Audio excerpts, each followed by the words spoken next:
Siapa yang tak tahu Kota Malang? Kota yang selalu ramai siang maupun malam.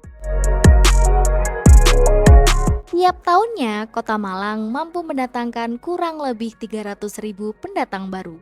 Tentu saja, pemerintah Kota Malang tak tinggal diam. Kedatangan mereka membawa berkah tersendiri bagi warga sekitar.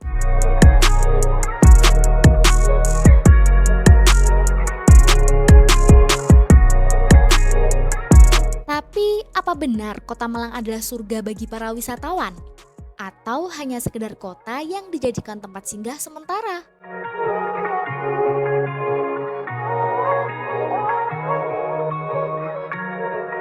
Hai, aku Laili. Sebenarnya aku pun pendatang di kota ini. Aku tumbuh di daerah yang masih asri.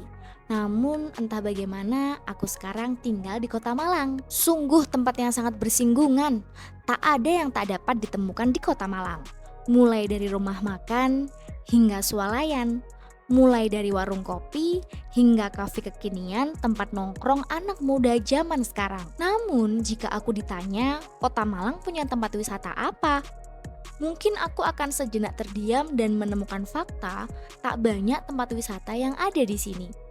Orang-orang yang berdatangan ternyata mereka hanya singgah sementara, mengisi perut, kemudian melanjutkan perjalanan ke kota tetangga. Tapi beberapa tahun terakhir, pemerintah mulai melirik wisata edukasi yang dibuat mandiri oleh warganya, membantu mengembangkan dan mempromosikan sebagai wisata tematik Kota Malang. Sebut saja Kampung Warna-Warni Jodipan. Diresmikan pada tahun 2017, Kampung Warna-Warni Jodipan menjadi salah satu tempat wisata unik dan favorit di Kota Malang. Rumah-rumah di Kampung Jodipan ini dicat warna-warni, terlihat indah dan menjunjung tinggi nilai seni.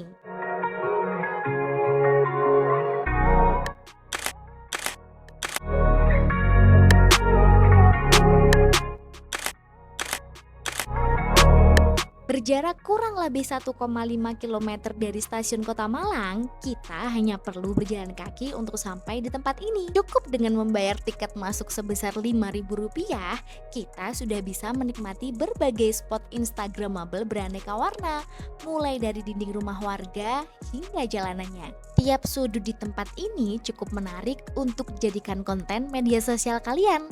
Dulunya, Kampung Jodipan hanyalah kampung biasa di pinggir kali Brantas yang terkesan kumuh dan kotor. Perubahan besar terjadi setelah sekelompok mahasiswa UMM menginisiasi program Corporate Social Responsible yang bekerja sama dengan perusahaan cat ternama di Indonesia. Kedatangan wisatawan dari segala penjuru agaknya bisa mendorong perilaku warga terkait kebersihan yang sebelumnya dengan mudahnya membuang sampah di sungai, kini harus berpikir ratusan kali.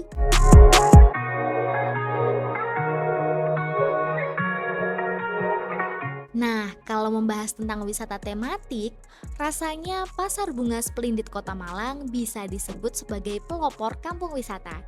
Hal ini dikarenakan Pasar Splendid sudah berdiri sejak tahun 1960-an.